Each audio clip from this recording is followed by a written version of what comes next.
કઠલાલ તાલુકાની ડાપડ ગ્રામ પંચાયત ખાતે નવીન કામોનું લોકાર્પણ કરવામાં આવ્યું. આજરોજ કઠલાલ તાલુકા દાપટ ગ્રામ પંચાયતમાં સમાવિષ્ટ જરમાળા, મહાદેવપુરા, માલપુરા જુદા જુદા ગામોના વિવિધ કામોનું લોકાર્પણ કરવામાં આવ્યું, જેમાં મહાદેવપુરા પ્રાથમિક શાળા ખાતે કાર્યક્રમનું આયોજન કરવામાં આવ્યું.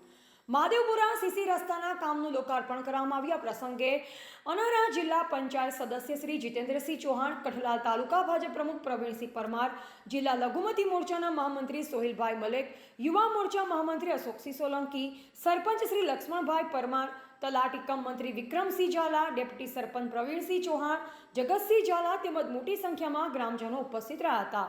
રિપોર્ટર અભયસિંહ સોલંકી, કઠલાલ.